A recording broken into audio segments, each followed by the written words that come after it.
Hello everyone, welcome back to our channel of Little Master Public School. Today I am going to teach chapter number 1 of science subject for the class 8th, which is crop production and management. Okay, crop मतलब फसल, production मतलब उत्पादन, management मतलब प्रबंध। तब जो फसल crop होती है उसका प्रोडक्शन किस प्रकार करते हैं, उसका मैनेजमेंट किस प्रकार करते हैं, ये सारे टॉपिक्स पर हम आज डिस्कशन करेंगे। First topic is agricultural practices. यहाँ पे जो मेन टॉपिक्स है हम वही समझेंगे, ओके। क्योंकि अगर मैं सारे टॉपिक्स एक्टिविटीज़ पढ़ाने जाऊँगी, समझाने जाऊँगी तो हमारा जो वीडियो है वो बहुत ही लेंदी हो जाएगा, ओके। सो यहाँ पे हम क्रॉप की डेफिनेशन देखते हैं। When plants of the same kinds are cultivated at one place on a large scale it is called a crop. For example crop of wheat, मतलब आपने देखा होगा एक ही खेत में एक ही प्रकार की जो फसल उगाई जाती है उसे ही कहते हैं क्रॉप। मतलब जो भी वहाँ पे प्लांट उगाए जाते हैं उसको क्या कहते हैं, क्रॉप, ओके।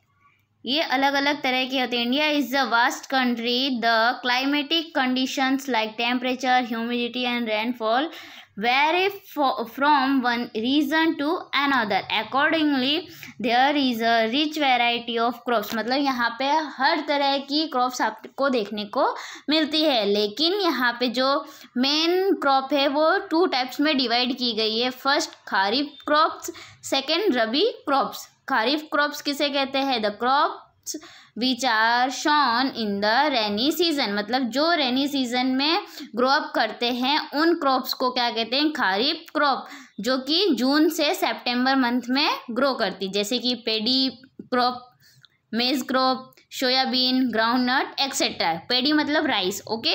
राइस को ग्रो करने के लिए बहुत ही वाटर की ज़रूरत पड़ती है। अब सेकंड बात करते हैं रबी क्रॉप्स। रबी क्रॉप्स क्या होता है, the crops grown in the winter season. जो ज़्यादातर ठंडी की सीज़न में ग्रो अप करते हैं उन्हें कहते हैं रबी क्रॉप्स, जो कि अक्टूबर से मार्च महीने में ग्रो अप करते हैं। फॉर एग्जाम्पल वीट, ग्राम, गेहूँ, चना, पी, मस्टर्ड एक्सेट्रा, ओके। इसके अलावा भी होते हैं जैसे पल्स होती हैं, वेजिटेबल्स होते हैं, वो समर सीजन में अलग अलग जगह पे ग्रो अप करते हैं, ओके। तो आपको यहाँ पे क्वेश्चन आ सकता है कि डिफरेंशिएंस किस में करना है, खारिफ क्रॉप और रबी क्रॉप में आपको डिफरेंट बताना होगा, ओके। नेक्स्ट टॉपिक क्या है, basic practices of crop production. Cultivation of crop involves several activities undertaken by farmer over a period of time. यहाँ पे हमें बताया गया है कि जो एग्रीकल्चर प्रैक्टिसेस है वो किस तरह, मतलब कौन कौन से स्टेप्स में क्लियर होती है, ओके। तो फर्स्ट जो हमारा एग्रीकल्चर का स्टेप है वो क्या है, preparation of soil, second sowing, third adding manure and fertilisers, fourth irrigation, fifth protecting from weeds, sixth harvesting, seventh storage. यहाँ पे अब हम एक एक टॉपिक को डिटेल से समझेंगे। फर्स्ट क्या था आपका, preparations of soil. The preparation of soil is the first step before growing a crop. मतलब कि क्रॉप को ग्रो करने से पहले एक स्टेप होता है, वो है प्रिपरेशन ऑफ सॉइल। मतलब आपकी जो फील्ड है, मतलब खेत है, उसको अच्छी तरह से प्रिपेयर करना क्रॉप ग्रो अप करने के लिए, okay. The process of losing and turning of the soil is called tilling और प्लगिंग। मतलब आपको ये मतलब कि फर्स्ट स्टेप में क्या करना रहेगा, जो आपकी ज़मीन है जहाँ पे आप फसल को उगाने वाले हो वो ज़मीन को आपको क्या करना है, थोड़ा लूज़ करना है, और जो उसकी मिट्टी मतलब एक साथ चिपकी रहती है तो उसको आपको लूज़ करना है, और उसमें ताकि जो सीड हो वो अच्छी तरह से ग्रो अप करे, उसमें मिनरल्स और वाटर अच्छी तरह से एब्जॉर्ब हो सके, ओके। सेकेंड एग्रीकल्चरल इम्प्लीमेंट क्या होता है, before sowing the seed it is necessary to break soil clumps to get better yield. मतलब कि बीज बोने से पहले हमें जो हमारा खेत है उसको अच्छी तरह से जोतना पड़ता है ताकि उसमें अच्छी तरह से फसल ग्रो अप करे। ओके, तो हम जो ये खेत है उसको किससे जोतते हैं?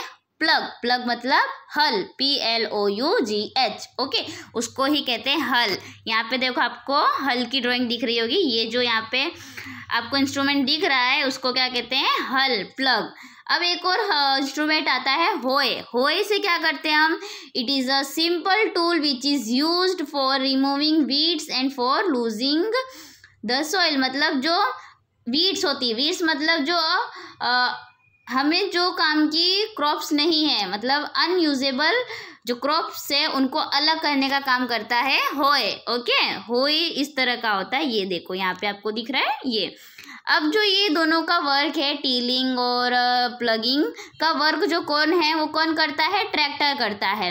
नाउअडेज आज के टाइम पे plugging is done by tractor driven cultivators. Okay, next point है सोविंग। सोविंग क्या होता है? Sowing is an important part of crop production before showing good quality clean and healthy seed. मतलब कि खेती करने से पहले हमें जो बीज लेते हैं हम उसका सही तरह से ऑब्जर्वेशन करना होता है कि वो सही से क्लीन हेल्दी सीड है कि नहीं, ताकि हमारा जो फसल है वो अच्छी तरह से ग्रो अप करेगा। ओके, सिलेक्शन ऑफ सीड मतलब सीड आपको अच्छी तरह से सिलेक्शन करने होते हैं।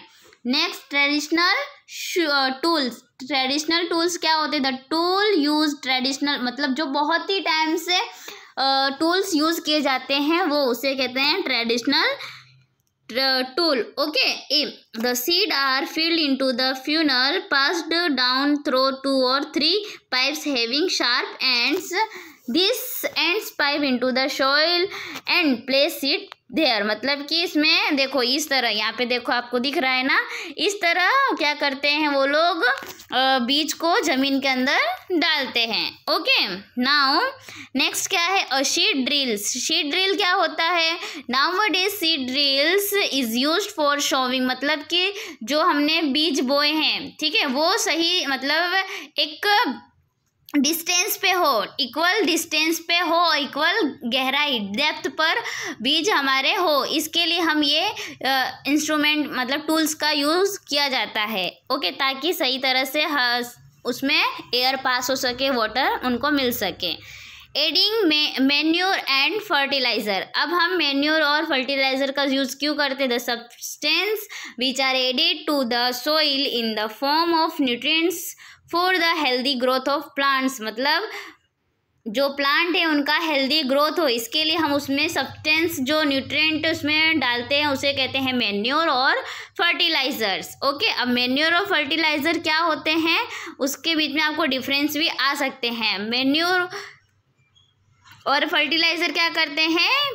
प्लांट को हमारे बहुत ही अच्छा ग्रो अप करते हैं। Another method of replenishing the soil with nutrients is through crop rotation. यहाँ पे आपको देखो मैन्योर और फर्टिलाइज़र में डिफरेंस देखने को मिलेंगे और इसके बारे में आपको अच्छी तरह से समझ में आएगा। ओके, तो ये देखो यहाँ पे पॉइंट्स है। फर्टिलाइज़र जो है वो इंसानों ने बनाया है, लेकिन जो मैन्योर है वो नेचुरली बनता है। फर्टिलाइज़र जो है वो फैक्ट्रीज में बनता है और जो मैन्योर है वो खेतों में बनता है। फर्टिलाइज़र है ना ह्यूमस प्रोवाइड नहीं करता है, लेकिन जो मैन्योर है वो ह्यूमस प्रोवाइड करता है। फर्टिलाइज़र आर वेरी मतलब फर्टिलाइज़र में बहुत से न्यूट्रिएंट होते हैं like nitrogen, phosphorus, potassium etcetera, लेकिन मैन्योर में जो न्यूट्रिएंट होते हैं वो थोड़े कम होते हैं फर्टिलाइज़र के अकॉर्डिंग। ओके, इसके एडवांटेजेस क्या है? द ऑर्गेनिक मैन्योर के जो एडवांटेज है वो it enhance the water holding capacity of the soil. मतलब सॉइल के अंदर वाटर होल्डिंग की कैपेसिटी बढ़ाती है। It makes the soil porous due to which exchange of gases become easy. मतलब जो अंदर हवा पास होनी चाहिए वो अच्छी तरह से करती है। It increase the number of friendly मतलब कि ये क्या करते हैं, जो माइक्रोब्स होते हैं उनको बढ़ाती है। It improves the texture of the soil और ये सॉइल का टेक्सचर अच्छी तरह से बढ़ाती है। ओके, एक और पॉइंट है इरिगेशन। इरिगेशन वाला जो टॉपिक है वो हम नेक्स्ट वीडियो में समझेंगे। ओके, आज के लिए बस इतना ही। ओके, मतलब कि जो भी पॉइंट्स थे आई होप आपको अच्छी तरह से समझ में आए होंगे। ये पूरे चैप्टर को आपको अच्छी तरह से रीड कर लेने हैं और जहाँ पे भी आपको डाउट है यू कैन आस्क, ओके, आप फ्रीली आस्क क्वेश्चन कर सकते हो, ठीक है। Okay then, thank you for watching this video.